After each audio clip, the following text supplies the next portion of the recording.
אזרחי ישראל. היום, בסמוך לשעה 2 אחרי הצהריים, פתחו צבאות מצרים וסוריה בהתקפה נגד ישראל. Siendo las 2 de la tarde del 6 de octubre de 1973, Siria y Egipto atacaron simultáneamente al Estado de Israel. El ejército egipcio comenzó atacando al mismo tiempo 2 puntos distintos. La Fuerza Aérea bombardeaba bases militares israelíes ubicadas en la península del Sinai, mientras que el ejército en tierra disparaba a la distancia al ejército de Israel, que se encontraba al otro lado del canal. Y era precisamente ahí, al otro lado del canal de Suez, donde se situaba la línea de defensa israelí llamada Línea Bar-Lev. Tras ella, se encontraba todo el territorio ganado en 1967 por el ejército de Israel. Cruzar la Línea Bar-Lev tenía un gran significado para el ejército egipcio, pues representaba el intento por recuperar el territorio perdido.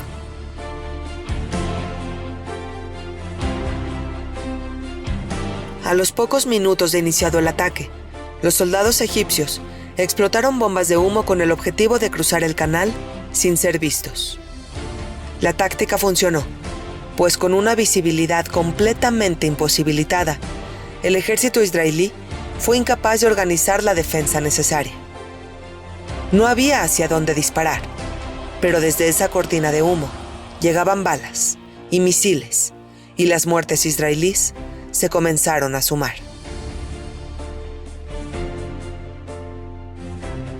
Cuando la línea de defensa israelí estaba considerablemente golpeada, el ejército egipcio mostró su mejor arma: unos enormes puentes PMP de ingeniería soviética fueron lanzados al agua del canal.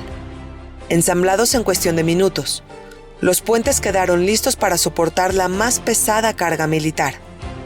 Entonces, como si los tanques flotaran sobre el agua, comenzaron a cruzar el canal. En 10 horas, el ejército egipcio logró construir 10 puentes, que llevaron a la otra orilla del canal 500 tanques con un éxito sorprendente.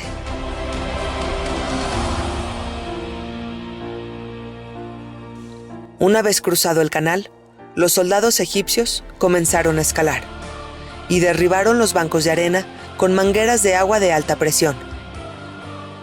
Tan solo el primer día, 60 bancos de arena fueron derribados, cambiando por completo el control de la región. En esa ocasión, la fuerza del agua desmoronando la arena demostró al ejército israelí que haber confiado demasiado en esa defensa había sido un error.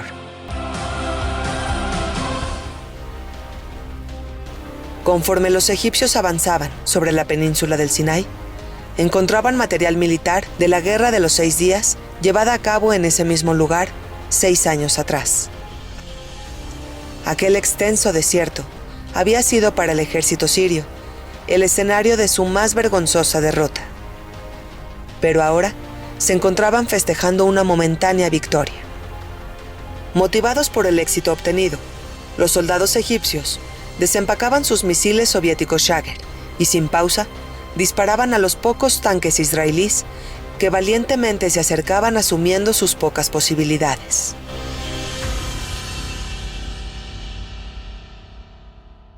La mayor parte del ejército israelí estaba conformado por reservistas.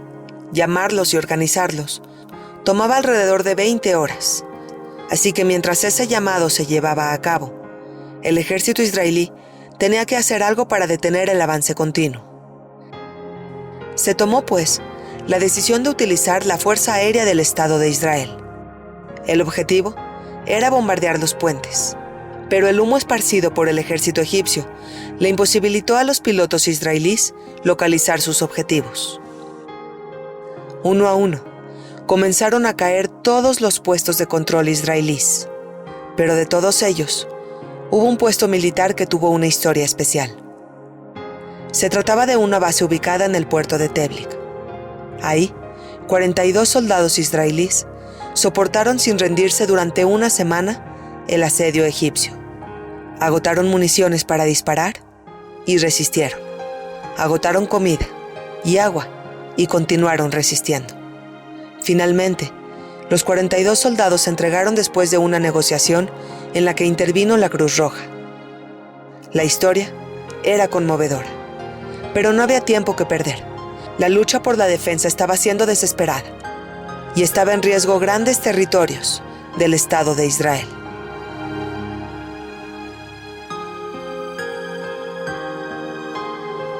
El desastre en el campo de batalla provocó que terribles avisos en hogares israelíes no tardaran en llegar.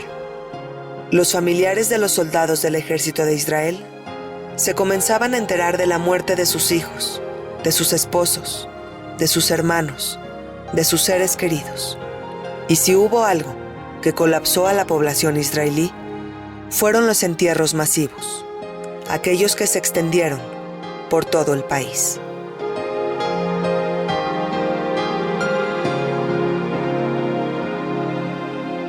Era un hecho.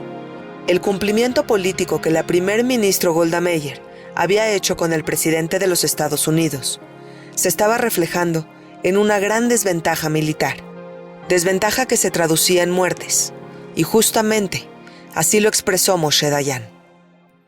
Considered it, and it was the decision of the government not to strike first, even though we were sure that they will do that, in order to have that political or whatever you call it advantage at the expenses of the military. Algunos miembros de la población civil consiguieron lo que pudieron para luchar y se dirigieron al campo de batalla. Estaba en riesgo su país, sus familias, así que para muchos civiles resultó imposible quedarse pasivos esperando noticias. En lo que se conoce como los Lagos Amargos, ubicados en el sur del Canal de Suez, el ejército israelí logró derribar 14 helicópteros egipcios. Esa fue la primera victoria del ejército de Israel. Pero no hubo celebraciones, ni la más mínima alegría, pues había tanta desventaja militar que cada soldado israelí sabía que tenía pocas posibilidades de sobrevivir. Sin embargo, a pesar de los tremendos golpes recibidos, el gobierno israelí solo mostró fortaleza. Small as it is, surrounded as it is by enemies, has decided to live. And if we have to pay the price for living, we have to pay it. This is not a people that can give in. Finalmente, ya que el daño al ejército israelí era inmenso, llegaron los reservistas, y sin tiempo para el más mínimo entrenamiento, fueron enviados al campo de batalla. Lo que los reservistas encontraron fue para ellos completamente inesperado. Cientos de amigos y conocidos estaban muertos o terriblemente heridos. Los soldados recién llegados desconocían la magnitud del desastre. El impacto de encontrarse con ese escenario fue simplemente devastador.